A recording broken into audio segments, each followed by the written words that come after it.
nous sommes encore venus apprendre de toi. Nous sommes venus au pied de la croix. Instruis-nous, parle-nous, Seigneur, encore ce soir. Instruis-nous par ton Saint-Esprit, Seigneur. Ouvre notre compréhension, ouvre notre entendement.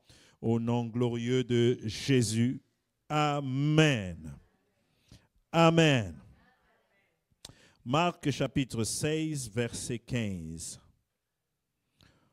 Marc chapitre 16, verset 15. Gloire à Dieu.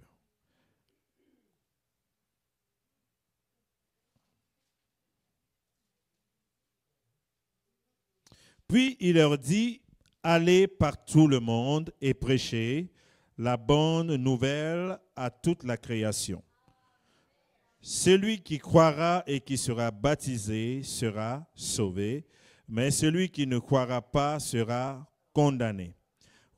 Voici les miracles qui accompagneront ceux qui auront cru. À mon nom, ils chasseront les démons, ils parleront de nouvelles langues, ils saisiront des serpents, s'ils boivent quelques breuvages mortels, il ne leur fera point de mal.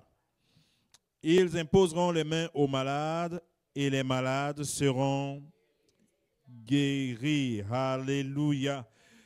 Le plus important des versets, c'est le verset 19 pour moi ce soir. Le Seigneur, après leur avoir parlé, fut enlevé au ciel et il s'assit à la droite de Dieu. Et ils s'en allèrent prêcher partout. Amen. Le Seigneur travaillait avec eux et confirmait la parole par des miracles qu'il accomplissait. Gloire à Dieu. Aujourd'hui, j'aimerais parler sur être disciple de Jésus. Amen. Qui est disciple de Jésus ici? Oh, alléluia.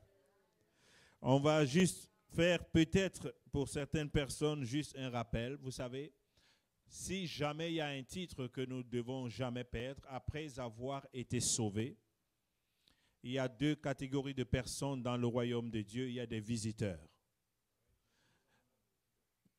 Des visiteurs, mais il y a également ce qu'on appelle les disciples. Amen. Peut-être que tu es encore en voie de devenir un vrai disciple de Christ. Tu peux être un enfant de Dieu sans être forcément un disciple de Christ. Parce que les disciples aussi, c'est par niveau. Parce qu'un disciple qui a commencé sa formation aujourd'hui n'est pas pareil qu'un disciple qui a commencé sa formation il y a une année. Vous comprenez? Le principe de disciple vient du mot discipline. Tout le monde sait c'est quoi être discipliné. Ça ne prend pas un seul jour pour être discipliné dans un domaine. Et par définition, être disciple, dans le monde de la religion, si vous voulez, ou de la foi, ça veut dire être à l'écoute, ça veut dire celui-là qui suit les enseignements d'un maître. Et dans notre cas, le maître, c'est Jésus. Un disciple, c'est une personne qui suit les enseignements d'un maître. C'est d'ailleurs pourquoi Jésus avait jugé important de dire qu'on ne peut pas suivre deux maîtres à la fois. Tu vas devenir un disciple infidèle. Tu seras forcément fidèle à un et tu seras infidèle à l'autre. Nous sommes vraiment venus pour l'étude biblique et on pourra poser des questions à la fin. Être disciple, quand tu sais que tu es un enfant de Dieu, tu as été sauvé, tu as reçu le Seigneur qui est ton maître, tu as fait de lui ton maître, ton sauveur. Ta vie lui appartient. Maintenant, ce n'est pas Dieu qui va te contraindre à devenir son disciple. C'est toi qui vas décider de devenir son disciple, de devenir son apprenti. Et dans ce cas-ci, le maître, c'est Jésus. Donc, un enfant de Dieu qui a eu la grâce de rencontrer Jésus et qui a compris, quand vous voyez l'image de ce qui se passait au temps des évangiles, Jésus passait, il prêchait tellement bien avec révélation, puissance et autorité, il guérissait les malades et finalement une personne était saisie par la conviction du Saint-Esprit, venait vers Jésus et on lui expliquait parfois ce qui se passait. Et parfois, Jésus était déjà passé, mais les apôtres, les disciples qui étaient restés lui expliquaient qui est Jésus et qu'est-ce que Jésus peut faire de sa vie. Et là, volontairement, il devenait un disciple de Jésus. Il se revendiquait d'appartenir à Jésus. Il se revendiquait d'appartenir au royaume de Jésus. Donc, vous allez comprendre que juste un chrétien, je suis chrétien, c'est tout le monde qui est chrétien. Mais quand tu commences à te revendiquer d'être un disciple, il y a des responsabilités qui vont avec. Il y a des droits, mais il y a surtout des devoirs. Quand la Bible dit que nous sommes dans le monde, mais nous ne sommes pas du monde, nous sommes une race des élus, une catégorie appelée disciples de Jésus. Et si Jésus est combattu, c'est pourquoi il est écrit que le disciple n'est pas plus grand que son maître. Lui aussi sera forcément combattu.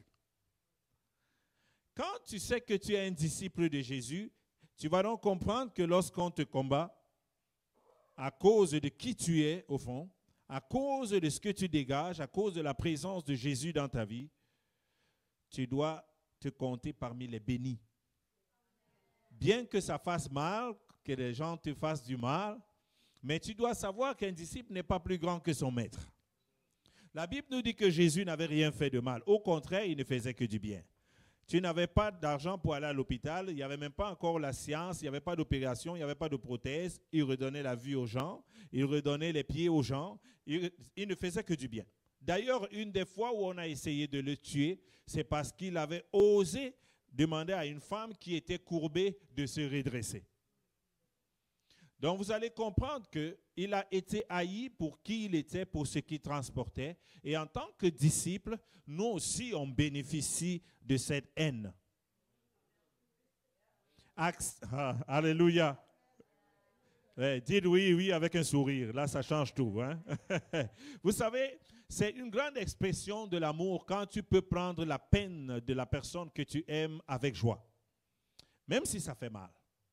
Donc aujourd'hui, je vais parler, c'est quoi être un disciple? Ben, on peut parler pendant 24 heures, on ne finira jamais, mais ce qu'on pourra voir ici, c'est juste pour nous aider. Certaines notions, nous les avons déjà, mais là où il y avait encore un manque, que le Seigneur nous aide à compléter. Amen. Donc c'est important pour nous de savoir que nous sommes tout d'abord un disciple, chacun d'entre nous. Il n'y a pas d'église sans des disciples qui sont conscients de qui ils sont. On dit qu'une bonne équipe, c'est l'ensemble de bons joueurs. C'est l'ensemble des bons joueurs qui forment une belle et bonne équipe, ok? Si nous sommes une chaîne et qu'il y a un maillon qui est en plastique, le reste de la chaîne, les maillons sont en métal trempé, je vous garantis que ce vélo n'ira pas loin. C'est pourquoi si chaque disciple commence à penser à la dimension de l'appel qui lui a été adressé et l'honneur et surtout le fardeau. J'aime le Seigneur parce qu'il avait l'art de nous présenter son fardeau comme doux et léger. Mais il l'appelait quand même fardeau. C'était pour dire que ça va faire mal, mais il y a aussi la force pour t'aider à supporter.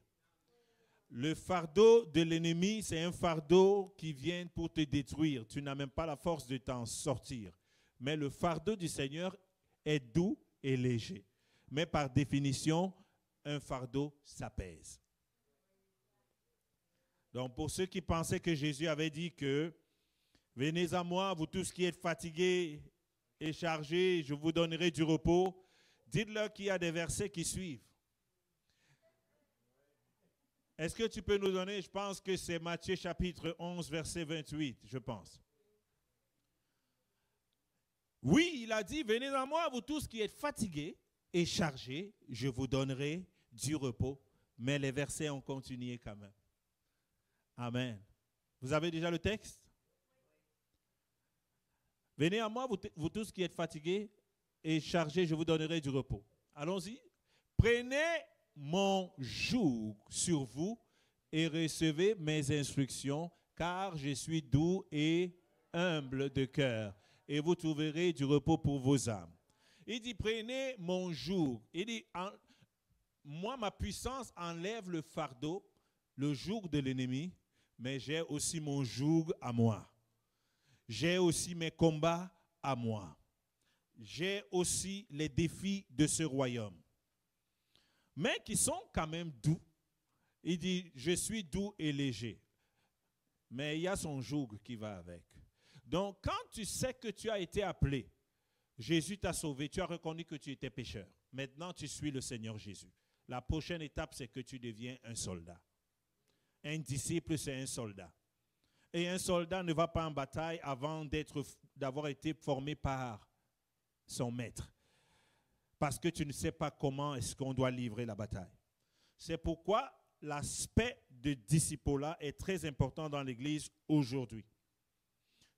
Parce qu'un chrétien qui sait être un disciple, c'est un chrétien qui sait discerner le corps de Christ.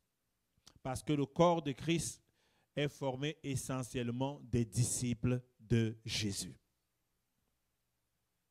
Parce qu'auparavant, ne vous y trompez pas, quand Jésus était là, il y avait des disciples de Jean-Baptiste. Et tous parlaient de Dieu. Il y avait même ceux qui étaient dans le judaïsme qui parlaient aussi de Dieu. Mais on a l'impression qu'ils ne parlaient pas tous de la même chose. Parce que chacun avait sa façon de voir les choses. Mais quand Jésus est venu, quand vous lisez le livre des Actes, il finit par dire que soyez baptisés au nom de Jésus. Ça veut dire que même ceux qui avaient été baptisés par le baptême de Jean-Baptiste, ils étaient obligés de se rebaptiser au nom de Jésus. Amen. Ne me demandez pas le nom de celui qui s'est rebaptisé, fait rebaptiser. Mais si les disciples, les apôtres ont dit, soyez baptisés au nom de Jésus, on s'entend que le baptême de Jean n'était pas un baptême au nom de Jésus. C'était un baptême qu'il faisait pour la repentance des péchés. Il préparait le chemin pour le véritable Jésus qui devait arriver et qui est venu. Et nous, le baptême dans lequel nous venons maintenant pour participer à la nature, au sacrifice de Christ, est un baptême qui est en son nom. Donc nous sommes les disciples de Jésus. Ne l'oublie jamais. Dis à toi-même, je suis un disciple de Jésus. Quand je suis dans mon quartier, je suis conscient d'être un disciple de Jésus. Tu n'es pas un disciple de ton pasteur. Tu n'es pas un disciple d'un célèbre apôtre. Si ça t'intéresse tellement, tu le seras peut-être, mais d'abord, tu es disciple de Jésus. Tu peux continuer à être disciple de toute personne, toute autre personne que tu veux, mais tu dois être d'abord un disciple de Jésus, qui prend les ordres de Jésus, qui a prêté serment à suivre, à œuvrer pour la mission de Jésus. Et c'est quoi le cœur de Jésus? C'est quoi la mission de Jésus? C'est de voir les hommes et les femmes être réconciliés à Dieu par lui. Je suis un disciple de Jésus. Je n'ai pas honte de l'évangile parce que c'est une puissance. Je me revendique d'être disciple de Jésus. Je ne suis pas seulement un simple chrétien. Il y en a, je dis encore des chrétiens. Quand tu dis vaguement je suis chrétien, ça veut dire quelque chose, mais pas grand-chose de notre siècle. Tout le monde est chrétien. Mais quand tu dis je suis un disciple de Jésus, comprends que le ciel reçoit l'information que voilà un membre actif du corps de Christ. Une personne qui sait que quand Jésus devait partir, il a dit, il vous est avantageux que je m'en aille. Parce que quand je serai parti, je vais vous laisser quelque chose qui va vous permettre de continuer l'œuvre que je n'ai pas pu achever. Un disciple, c'est une personne qui est l'extension du bras du Seigneur pour achever ce que lui, il n'a pas pu achever ici sur terre. Jésus n'a pas pu venir au Québec, Mais Dieu merci, aujourd'hui, il a des disciples au Québec. Amen. Jésus n'est pas allé à Saint-Hyacinthe, mais il a envoyé son esprit et ses disciples sont là-bas. Il y a une ambassade à Saint-Hyacinthe, il y a une ambassade à Chambly, il y a une ambassade ici à Granby et partout. Et ceux qui sont là sont des ambassadeurs et sont des disciples qui ont assimilé l'enseignement du maître. La particularité d'un disciple, c'est qu'il ne va pas avec ce qu'il connaît dans sa tête. Il ne va pas avec les nouvelles techniques. Il ne va pas avec autre chose que ce qu'il a entendu son maître dire et ce qu'il a vu faire.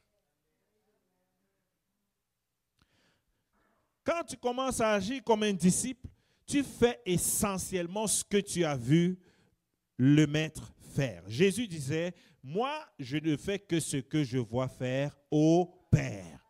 Il nous donnait l'exemple. Ce que le Père ne fait pas, je ne le fais pas. En tant que disciple de Jésus, ce que Jésus ne faisait pas, qu'il n'avait pas vu le Père faire, la tromperie, faire des choses bizarres, nous ne devons même pas questionner si on doit les faire ou pas. Je suis un disciple de Jésus. Ça là, je n'ai pas vu Jésus faire ça.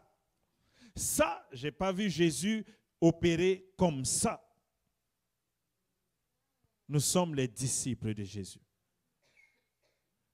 L'amour que Jésus a donné, la façon que j'ai vu Jésus aimer les gens, c'est comme ça que je veux aimer les gens. La façon que Jésus parlait, c'est comme ça que je veux aussi parler. Amen. C'est comme ça que je veux aussi parler. L'autorité avec laquelle j'ai entendu Jésus parler, Seigneur, je veux aussi manifester cette autorité. Parce que je suis son disciple. Je suis son élève, son apprenti. Amen. Alléluia. On va prendre quelques points. Un disciple de Jésus est prêt à être rejeté.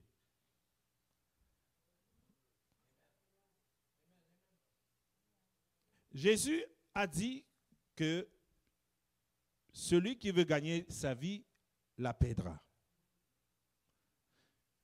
Mais celui qui va la perdre pour le suivre ou en le suivant va la gagner et jusqu'à la vie éternelle. Amen.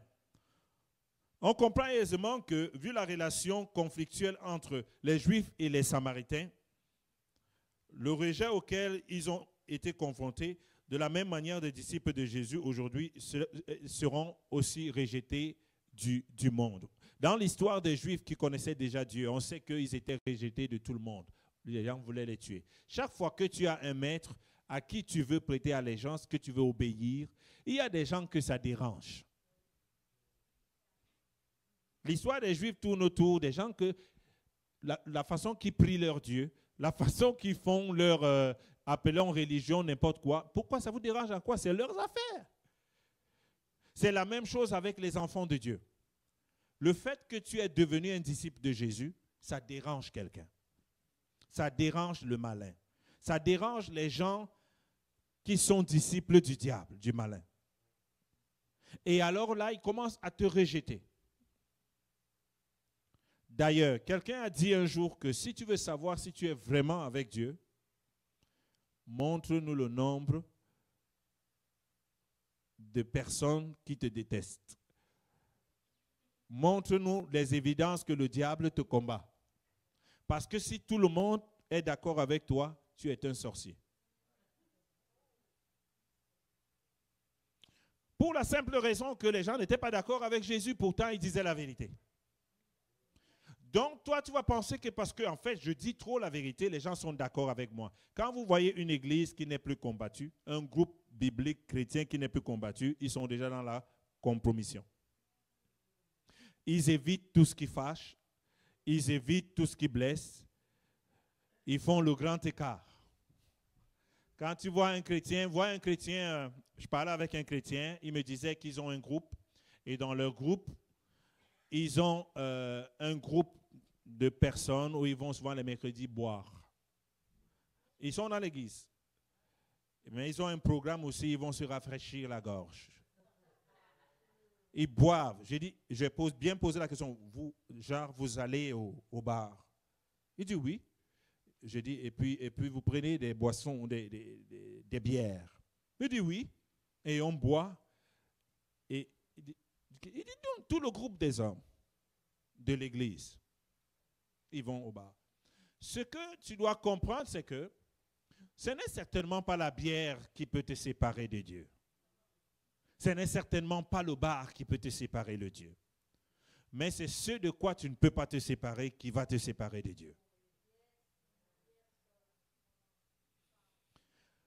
Donc, cette personne ne sera pas rejetée par les gens du bar. Parce que ce sont des collègues dorénavant, on est d'accord? Donc, ils seront les bienvenus. Ils vont continuer, ils vont parler haut et fort, ils vont tout faire. Mais si toi, tu te dis, ok, je suis un disciple de Christ, là où Jésus ne mettrait pas ses pieds, je ne mets plus mes pieds là-bas. Les gens vont t'appeler la Sainte Vierge Marie. Si tu es une femme et si tu es un homme, on va t'appeler monsieur le pasteur. Mais ce n'est pas grave. Il faut au moins qu'il y ait des gens qui représentent les valeurs du ciel. Nous sommes dans un monde où on veut appeler le bien mal et le mal bien. N'accepte pas. Quelqu'un dit, mon onction n'est pas à vendre. Mais mon âme n'est pas à vendre. Donc, quand tu es disciple de Jésus-Christ, tu es prêt à être rejeté pour la cause de Christ. Et ceux qui pensent que ça ne va pas bien dans ta tête, tu entends des voix, tu dis que c'est le Saint-Esprit qui te parle. Et ceux qui pensent que, parce que toi, tu rends l'atmosphère plate quand tu es là, tu pries toujours. Ce n'est pas grave, ils vont te rejeter. Mais Jésus a dit, ne vous inquiétez pas, ils m'ont aussi rejeté, mais j'ai vaincu le monde. Je t'annonce que tu as vaincu le monde. En tant que disciple de Jésus, ils peuvent te rejeter parce qu'en fait, tu n'as pas besoin d'eux. C'est toi qui penses que tu as tellement besoin d'eux. Depuis qu'ils rejettent les gens, est-ce que le monde a cessé de tourner? Depuis qu'on rejette l'évangile, est-ce que l'évangile a cessé d'avancer?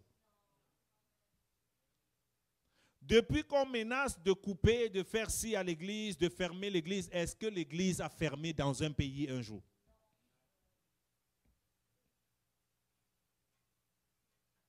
Ils vont toujours essayer de comploter pour tuer les disciples de Jésus, pour brimer les disciples de Jésus. Mais un vrai disciple, c'est que l'une des particularités de son maître, c'est qu'il est immortel, insaisissable, inébranlable. D'ailleurs, c'est quand ils ont pensé l'avoir tué qu'ils venaient d'avoir créé quelque chose de plus fort qu'eux. Nous sommes du côté des vainqueurs. Amen. Sois fortifié si tu connais le rejet, parce que tu es chrétien. Amen. Dans notre groupe de prière, à peine on a commencé à prier au lieu de prière que nous avons choisi, les mauvais esprits ont commencé déjà à manifester. Ils ont déjà commencé à trouver qu'on dérange. Juste parce qu'on prie. On va toujours trouver un problème quand les disciples se lèvent. Mais je voulais t'annoncer que c'est normal. Ne te sens pas rejeté. Parfois, Dieu veut que ces gens te laissent tranquille. Et parfois, Dieu veut nous déconnecter d'avec les mauvaises connexions. Amen. Alléluia. Vous pouvez voir cela dans Luc chapitre 9, à partir du verset 51. Amen. Mais, au milieu du rejet, il faut apprendre à afficher ton christianisme. En tant que disciple, tu dois afficher ton christianisme. C'est ça qu'on appelle les armes offensives. Il ne faut pas toujours être sur la défensive. En fait, c'est ce que Paul voulait dire en disant « Je n'ai pas honte de l'évangile ». Quand les gens se rendent compte que tu as honte de l'évangile, tu leur donnes les armes pour te nuire. Chez nous, on dit qu'une ampoule grillée n'a pas peur de court-circuit. Donc, une ampoule qui ne fonctionne plus n'a pas peur s'il y a une grosse charge d'électrique qui va venir. Elle est déjà morte. Et un serpent tombe rarement. Il n'a pas de pied. Et un cadavre ne peut pas mourir pour la deuxième fois. Il faut comprendre que quand tu es chrétien, laisse savoir aux gens que je suis chrétien. Quand j'ai cru au Seigneur, à un moment donné, quand les amis me fatiguaient déjà, j'ai acheté ma première grosse Bible. On avait les petites Bibles Louis II. Les petites, je trouvais que, et parfois on utilisait juste des Nouveaux Testaments Gédéon. Mais j'avais des amis, ils me fatiguaient avec l'histoire. Qu'est-ce qu'un jeune homme comme toi, tu fais dans ces choses, ces nouvelles églises? J'ai dit, Seigneur, comment je vais faire pour me défaire de ces gens? J'ai eu une inspiration, je suis passé à la vitesse supérieure. Je n'étais pas pasteur, j'étais encore nouveau croyant. J'ai acheté une Bible, elle était grosse. Quand je marchais, je la laitais à la limite, comme ça. Là, ils ont confirmé, j'étais devenu alors bien fou. Et ce qui va arriver, c'est que celui qui ne veut rien avoir avec le fou, il va me coller la paix. Celui qui n'a pas de problème avec un fou, il continue à avoir des relations avec moi. Mais au moins, vous saviez que moi, je suis fou. Quand tu auras besoin du fou, tu sais où me trouver. Parce que je n'ai pas honte de l'évangile de Jésus. Parce que je sais que c'est la puissance de Dieu pour le salut de quiconque croit. Ah oui. La première voiture que j'ai achetée, j'ai collé Jésus dessus. Quand j'ai eu ma chambre à moi tout seul, j'ai mis un sticker Holy Ghost Zone. Espace du Saint-Esprit.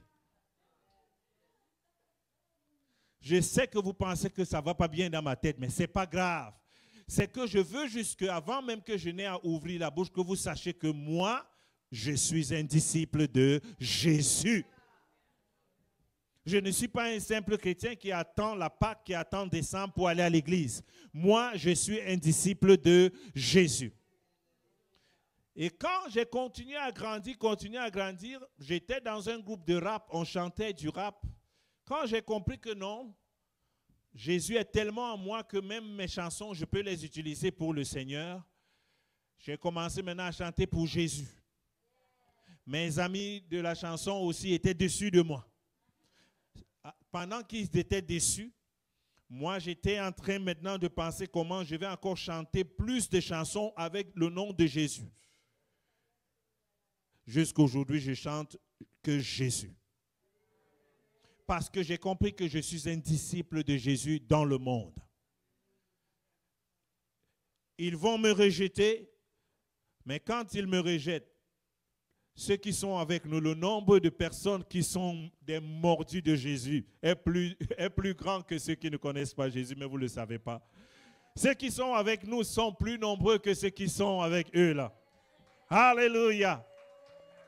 Je trouvais toujours la force. Tu trouves toujours des gens qui vont. Dieu va toujours permettre qu'il y ait des gens pour te secourir quand tu assumes ta foi. Quand tu assumes ta foi, tu as peut-être peur que tu seras abandonné, mais Dieu a toujours quelqu'un et des gens quelque part que c'est à cause de ta foi qu'ils vont te faire du bien. Donc, on n'a pas peur du rejet. Amen. Point numéro 2.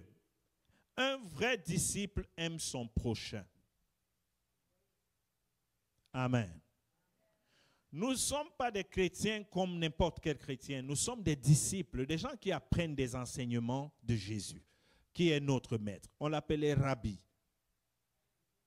Vous savez, dans le judaïsme, ils ont les rabbins, qui sont des maîtres. Et quand tu es un élève d'un rabbin, c'est lui qui est comme ton responsable spirituel. S'il te dit, je vais vraiment à l'extrême, à certaines personnes, il dit, chasse ta femme, il va chasser sa femme. Ah oui, ça allait jusque-là. Dans la religion, quoi. Donc, nous qui avons accepté Jésus et nous avons le Saint-Esprit à nous, Jésus nous recommande de nous aimer les uns les autres. La Bible dit qu'il n'est pas venu abolir la loi de Moïse. Il est venu l'accomplir. Il vous a été dit dent pour dent, œil pour œil. Mais Jésus est venu changer la donne. Il a dit que maintenant, moi, je vous demande d'amplifier même l'amour que vous avez, le peu d'amour que vous aviez. Si quelqu'un te gifle à la joue gauche, donne lui aussi la joue droite. Pourquoi? Parce que tu es mon apprenti. On ne me voit pas aujourd'hui, mais c'est toi qu'on voit. Fais attention à tes répliques, fais attention à tes réactions, parce que c'est moi qu'on voit. Il y a beaucoup de gens qui se sont fermés, qui ne viennent jamais à l'église à cause d'un modèle de chrétien qui a tout gâté. La façon que la personne se comporte, il n'y a même pas un grain d'amour dans son cœur. Il est même pire que la loi de Moïse. Tuez-le, il mérite la mort. Aucune intolérance, aucun pardon, ça ne vient pas de Jésus. N'entrons pas dans l'extrémisme en tant que des disciples de Jésus. Regardons, nous sommes les élèves de Jésus. Comment Jésus gérait les conflits? Quand Jésus se retrouvait dans une situation où on voulait le piéger pour qu'il devienne un extrémiste, qu'il aille à gauche ou à droite, vous allez vous rendre compte que Jésus, il restait assez centré. Amen. Vous savez pourquoi? Ce n'était pas la compromission de sa parole, mais c'est qu'il savait que le Père aime toute sa créature. L'amour de Dieu, Dieu n'a pas un plus grand amour pour les enfants de Dieu que les enfants, non, ce n'est pas biblique. Si vous le croyez, dites Amen. Ah, l'amen est faible. Donc vous pensiez vraiment que Dieu nous aime plus que ceux qui sont dans le monde. Oublie ça. Seigneur. Non, ce serait injuste. Dieu nous a créés le même jour, une seule personne. Il nous aime de la même façon. Cesse de penser. Les privilèges que nous avons sont des privilèges qui sont attachés à l'action que nous avons posée. Nous avons des privilèges déjà de révélation. Nous ne sommes plus des proies parce que nous avons la connaissance. Hein? Vous connaîtrez la vérité et la vérité vous affranchira. Nous sommes affranchis des choses pour lesquelles ces personnes qui ne connaissent pas le Seigneur ne sont pas affranchies. Ces personnes sont aimées de Dieu, mais elles vivent dans les ténèbres. Mais nous, les ténèbres ne sont plus notre quotidien parce que Christ, la lumière, vit en nous. Mais ce n'est pas que Dieu t'aime plus que les autres, mais en fait, c'est toi qui as accepté l'amour de Dieu et tu jouis de l'amour de Dieu. Tu profites de l'amour de Dieu. C'est ça la différence. Alléluia. Donc, en tant qu'enfants de Dieu, nous devons exceller en amour. Nous devons avoir plus d'amour que les gens des autres religions. La religion enseigne que tu peux finir de prier, après tu prends tes armes, tu peux tuer quelqu'un que tu ne connais pas. Mais l'amour de Jésus. Jésus a dit, si on te gifle, monte la joue droite. Amen. La parabole dans Luc 9, verset 55, qui nous parle du bon samaritain. La parabole est dite par qui? Par Jésus lui-même. Il parle du bon samaritain. Elle nous parle beaucoup à ce sujet.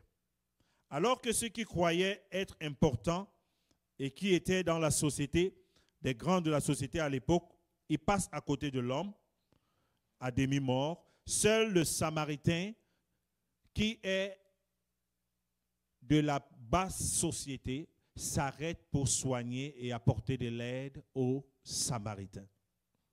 C'est Jésus qui donne cette parabole. Il voulait dire que si nous nous tenons sur notre piédestal pour revendiquer, je suis un roi, je suis une princesse, je suis un ambassadeur du royaume, je suis la tête et non la queue. Oh, le Saint-Esprit habite en moi, je suis le diamant, la prunelle de l'œil de Dieu. Et que tu traverses une personne qui te demande juste de l'aide, je pense que tout ce que tu as dit, ce n'est que de la récitation. Parce que vous les reconnaîtrez par leurs fruits. Donc, dans la parabole du bon Samaritain, il y a quelqu'un qui n'était pas reconnu pour sa piété. Les Samaritains, c'était des gens qui étaient comme des païens à la limite, c'est des païens. Mais c'est un de ceux-là qui est allé manifester l'amour. Un enfant de Dieu, disciple du royaume, doit manifester l'amour. Et on ne manifeste pas l'amour seulement à ceux qui méritent l'amour. On manifeste l'amour à tout le monde. Même les gens que tu n'approuves pas, tu dois marcher dans l'amour. Donc à tous ceux qui ne m'aimaient pas, s'il vous plaît, aimez-moi.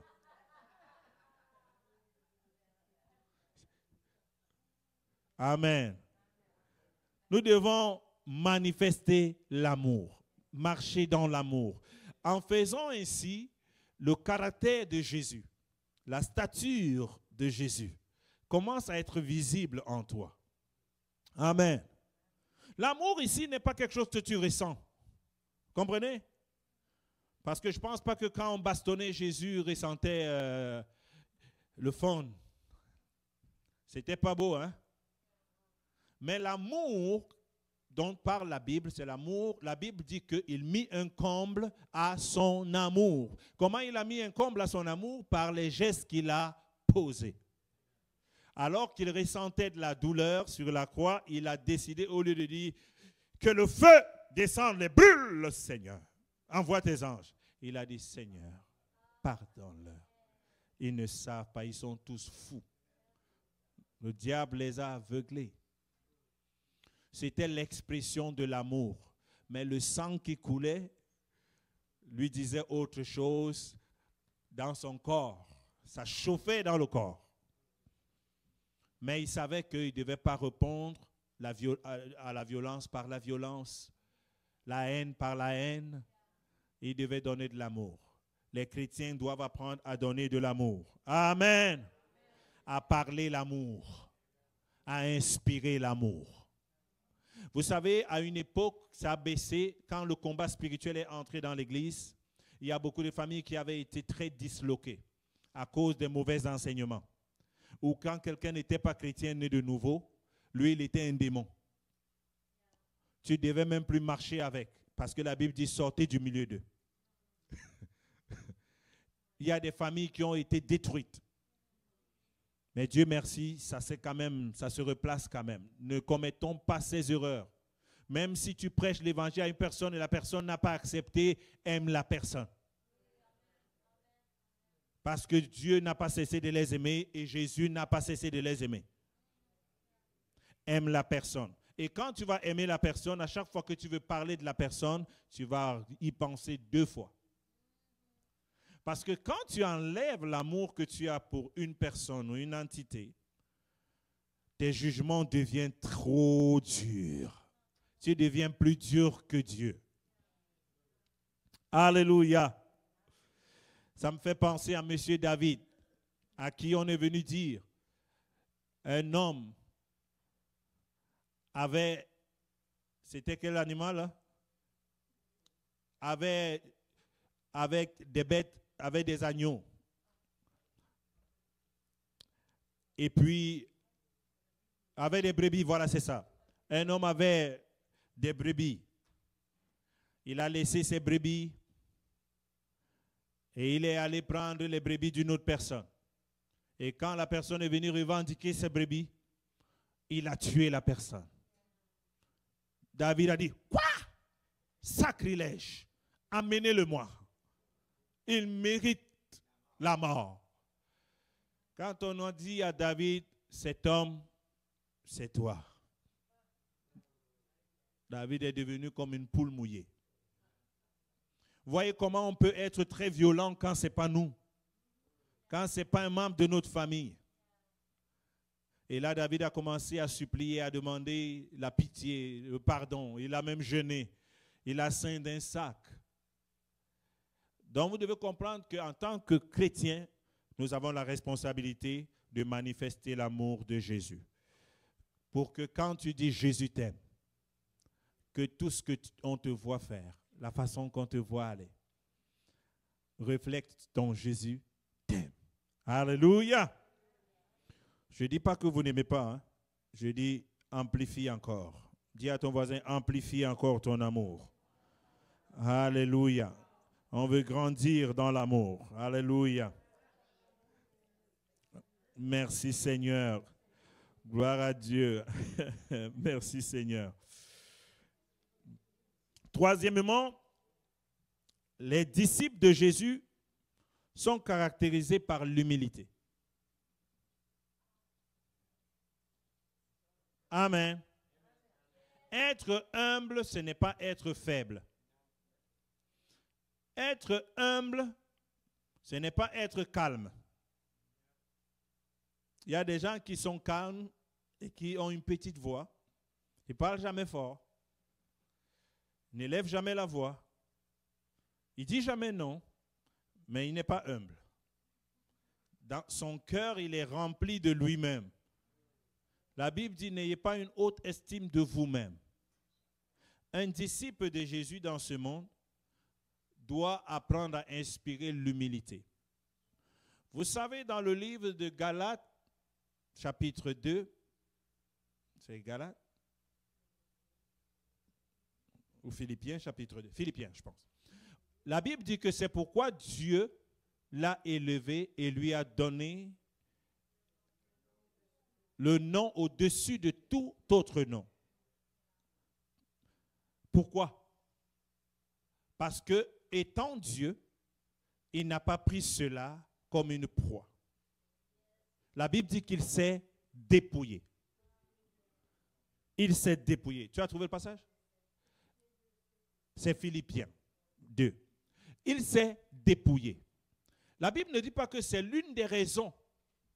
La Bible dit que et c'est pour cela que Dieu l'a élevé. Un enfant de Dieu, un vrai disciple, doit être caractérisé par son humilité. Si on t'exhorte, ne prends pas ça pour de la provocation. Si on a oublié de te dire bonjour, ne prends pas ça pour de la provocation. Ne tue pas le monde parce qu'on a oublié de te dire bonjour. Va dire bonjour à la personne. Tu auras tué l'orgueil. Si maintenant la personne refuse ton bonjour, tu n'attends plus rien, tu as accompli toute la justice. Amen. C'est très important pour nous. Vous voyez, quand on oublie cette dimension de disciple-là, d'être disciple, parfois, on est tellement conscient des armes de destruction massive en Jésus que nous avons qu'on devient à la limite même hautain. On devient à la limite orgueilleux. Mais Jésus était hyper humble. Je vois encore ce disciple qui dit à Jésus, « Maître, qu'est-ce que tu as à faire avec les gens de mauvaise vie? » Est-ce que vous pouvez imaginer ça? Lui, quelques jours, quelques mois avant, il était dans la mauvaise vie. Jésus l'a localisé, a changé sa vie.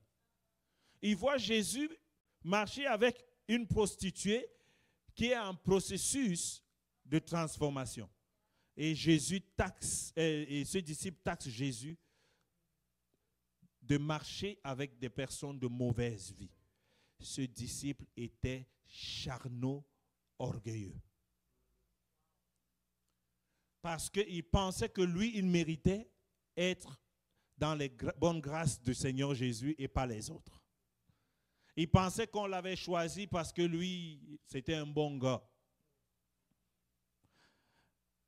Ce qui doit caractériser nos vies, c'est l'humilité. Jésus n'a pas voulu aller avec les riches. Il est venu, il était beaucoup plus avec les pauvres.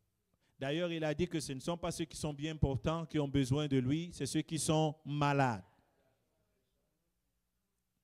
Quelqu'un a qualifié l'humilité de pouvoir, mais de ne pas faire. On dit qu'une personne ne peut pas jeûner si elle n'a pas de la nourriture dans son frigidaire. C'est quand tu as la nourriture dans ton frigidaire et tu refuses de la manger que tu peux me dire que tu jeûnes, ok? Donc c'est comme ça qu'il y a d'autres aussi qui disent qu'ils ne croient pas à l'humilité du pauvre. Parce que c'est jusqu'à ce qu'une personne soit nantie, ait beaucoup d'argent, ait peut-être la célébrité, que tu vas savoir exactement qui cette personne est. Mais Dieu merci, on n'est pas tous obligés de passer par là. Tu sais quand même qui tu es. Parce que l'orgueil, c'est quelque chose que tu ressens, on ressent dans le cœur. Tu sens comment ton cœur te pousse toujours à te justifier. Tu veux toujours avoir raison. Quand tu sens que tu n'as pas raison, c'est la fin du monde. Oh Seigneur.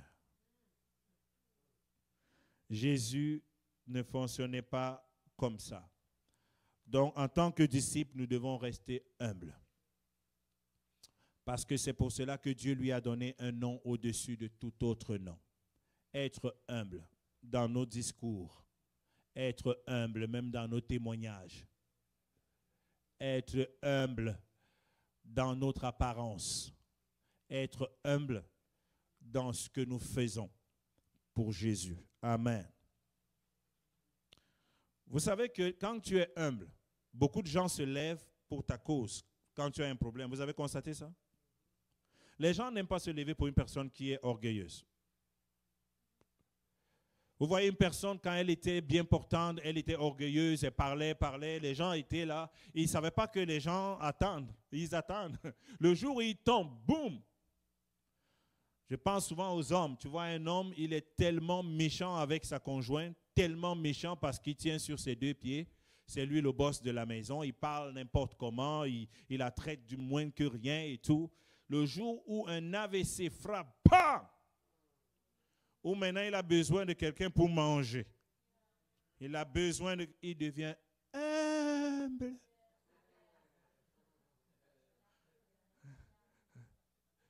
Là, tu entends maintenant, s'il te plaît mon cœur, peux-tu?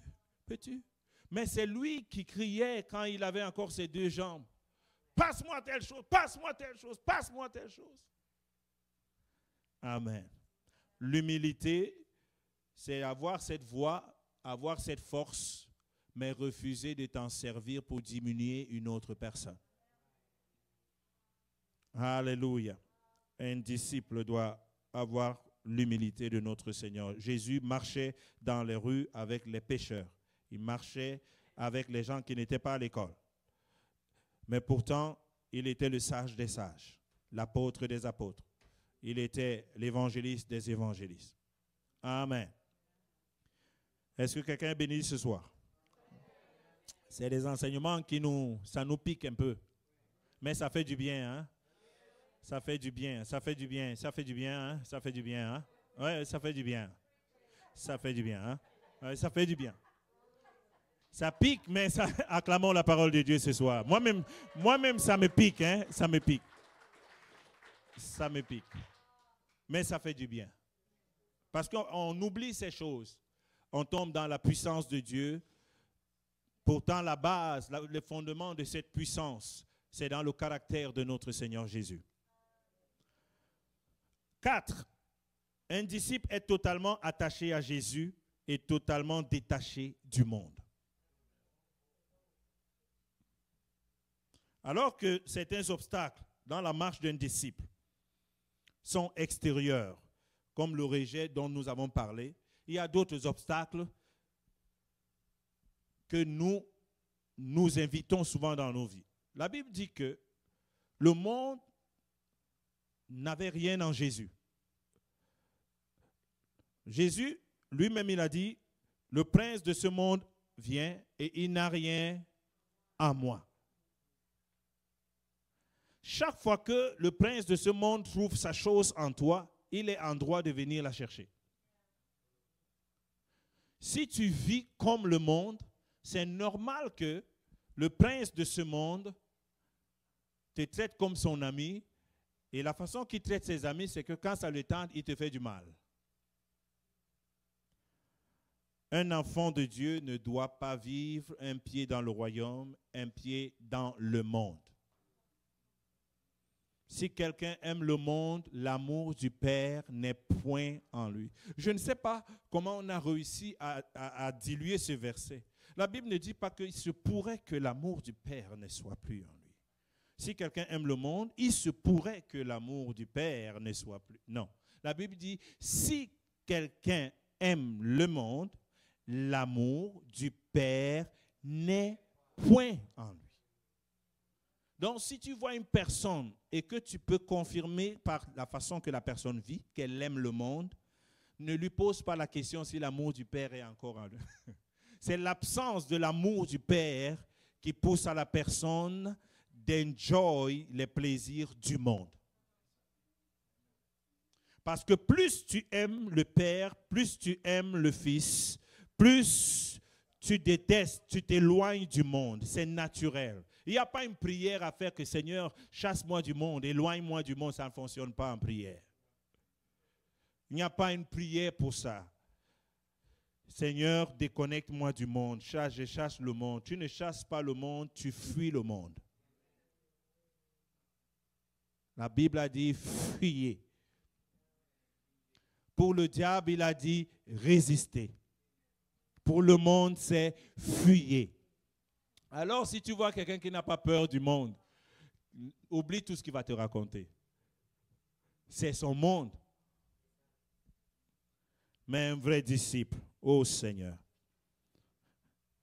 quand je pense au sacrifice suprême, je ne peux me permettre de livrer mon corps, mes membres, au monde.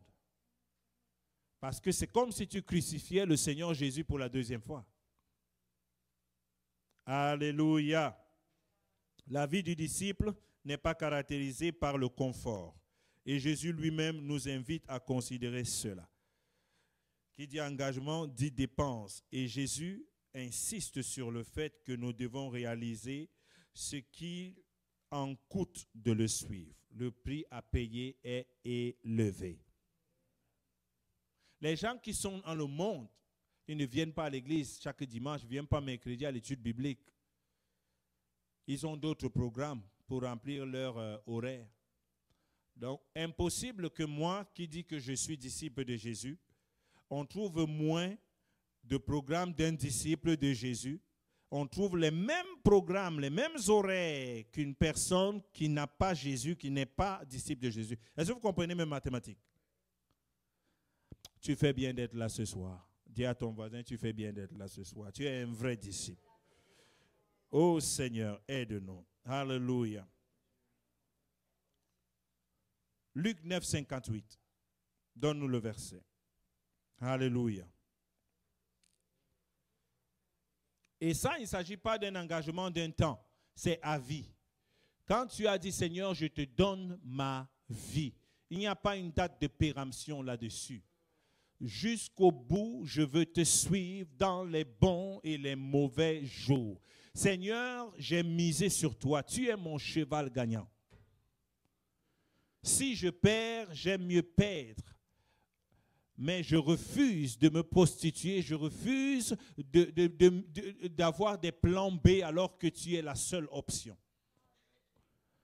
Il dit, Jésus lui répondit, les renards ont des tanières et les oiseaux du ciel ont des nids, mais le Fils de l'homme n'a pas un lieu où il puisse reposer la tête. Ça, c'est quelqu'un qui, parmi les disciples, qui lui posait la question de savoir, il s'inquiétait en fait de son avenir.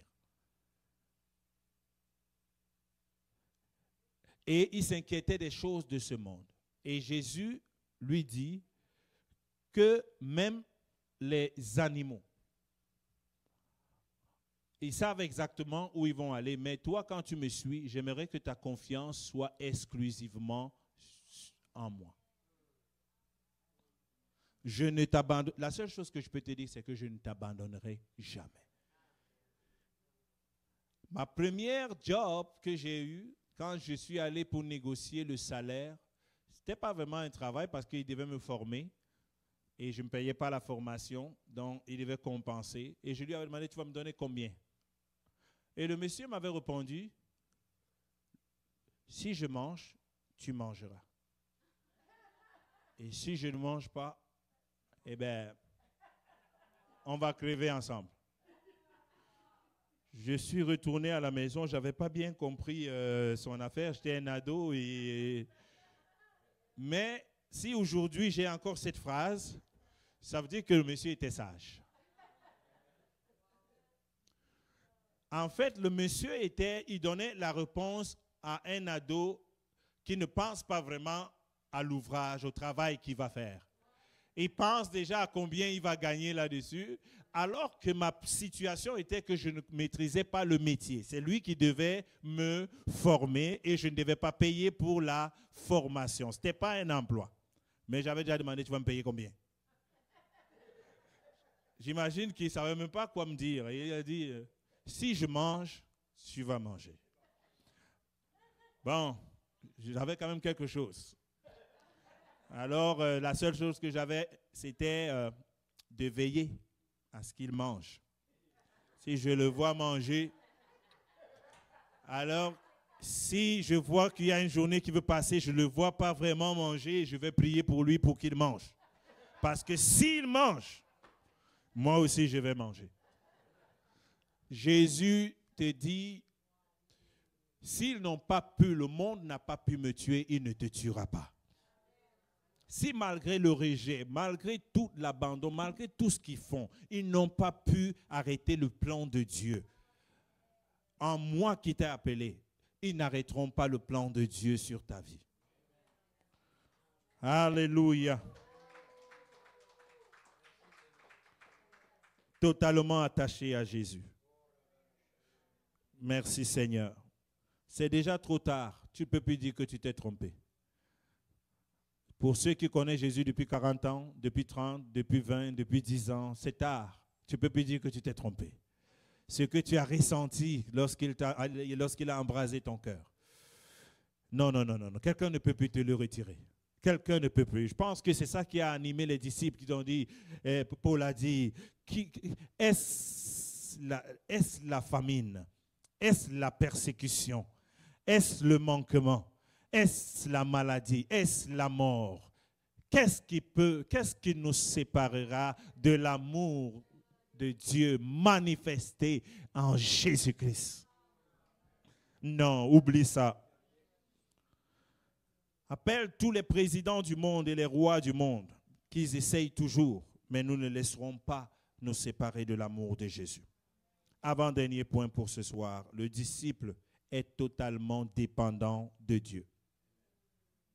Quand on dit totalement dépendant de Dieu, tu vas me dire que mais oui, on doit travailler. Oui, on doit travailler. Mais n'oublie jamais que tu es un disciple. Tu es un employé pour le système, mais tu n'es pas un disciple du système. Tu es un disciple de Jésus. Tu es un ambassadeur, ambassadrice du royaume. Tu dépends de la bénédiction de l'Éternel qui enrichit et ne se fait suivre d'aucun chagrin. Il n'y a pas de dévaluation, il n'y a pas d'inflation, il n'y a pas de récession dans le royaume de Dieu. Je n'ai pas entendu amen.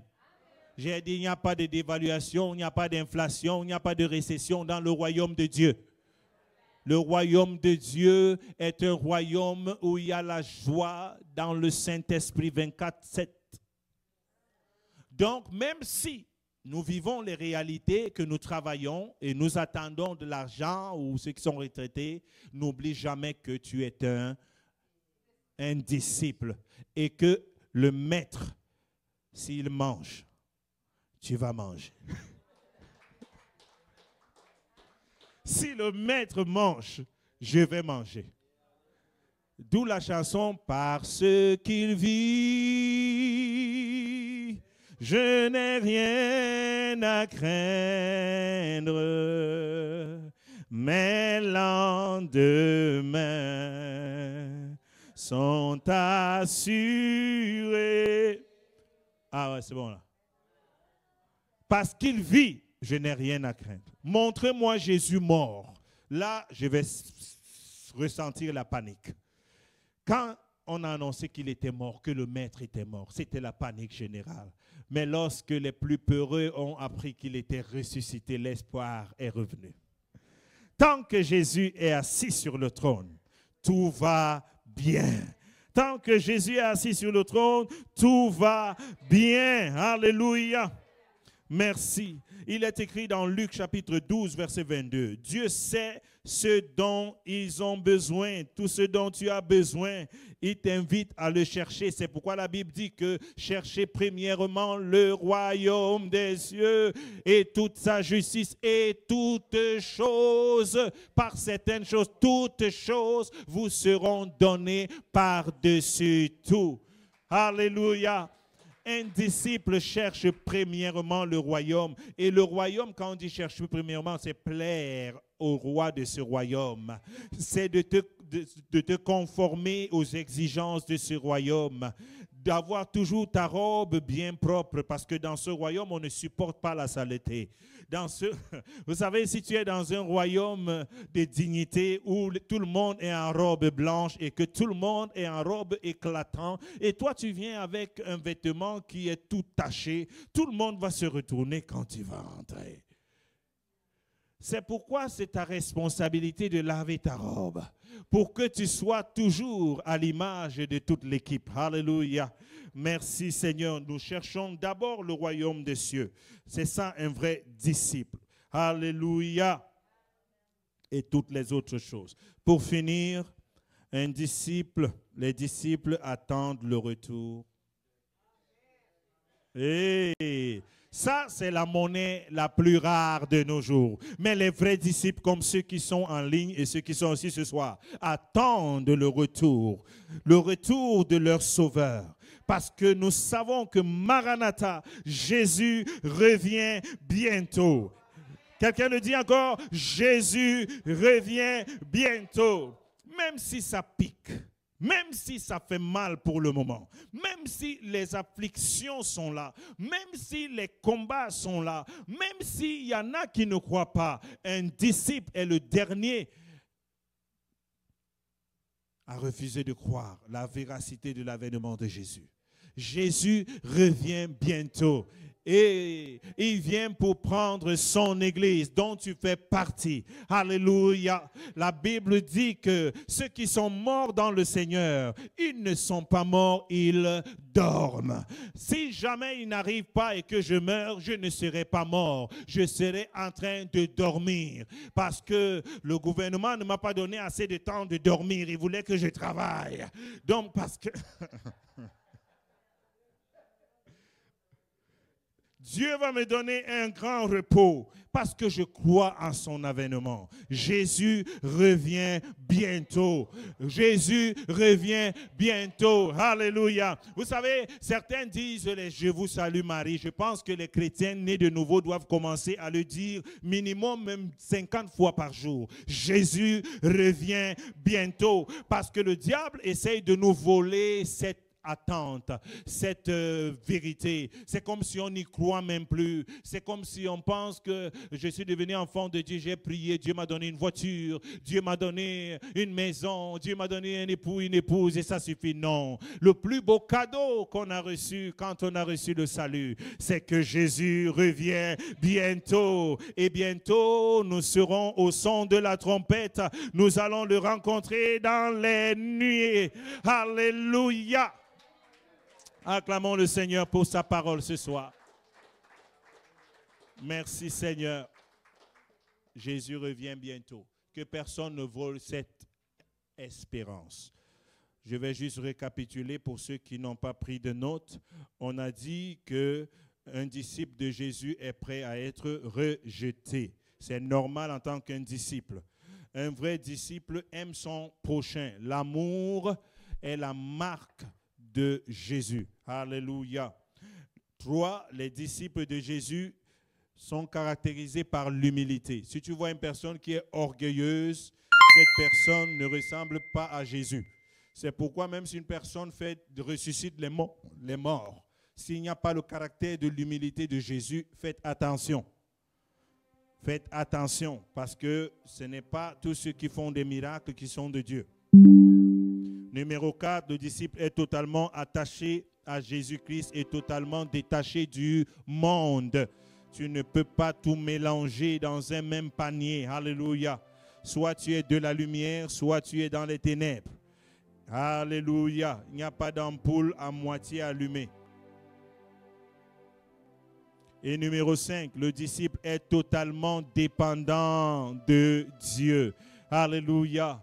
Toi qui veux me faire la peine, toi qui me combats, toi-même qui me chasse de mon emploi, tu n'es pas mon Dieu. J'ai un Dieu. Et mon Rédempteur est vivant et il se lèvera le dernier. Alléluia. Jésus est vivant. Et numéro 6, les disciples attendent l'avènement, le retour de leur maître. Alléluia. Parce qu'il a dit à ses disciples, ne pleurez pas. Celui que vous voyez partir maintenant, il reviendra. Alléluia. Acclamons la parole de Dieu ce soir. Il reviendra. Merci Seigneur. Alléluia à toi Père. Merci pour ta parole. Alléluia. Merci de faire de nous des disciples. Merci parce qu'un moment comme celui-ci nous permet, Seigneur, de nous arrêter un instant et de reconsidérer que nous ne sommes pas des personnes ordinaires. Nous sommes tes apprentis. Nous voulons être comme toi. Nous voulons marcher comme toi. Nous voulons penser comme toi. Nous voulons manifester la puissance, le royaume comme toi. Nous voulons, ô Dieu, Seigneur, être l'extension de ton bras, de ta main, de ta présence. Je prie pour tous ceux qui nous écoutent en ligne et ceux qui sont ici en présentiel. Qu'une personne qui ne t'avait pas encore dans son cœur te reçoive comme son Seigneur et son Sauveur personnel. Et que ce soit une aventure, ô Dieu, de disciple-là à tes pieds pour apprendre, ô Dieu, tes valeurs. Pour apprendre, ô Dieu, à devenir une personne que tu envoies dans le champ de bataille, dans le champ missionnaire, pour faire d'autres personnes des missionnaires, pour faire d'autres personnes des disciples. Merci pour l'esprit de multiplication que tu envoies dans ton Église. Gloire à toi, Père, au nom de Jésus-Christ. Amen, amen. Merci, Seigneur. Bonsoir à vous. Soyez bénis et rendez-vous ce dimanche.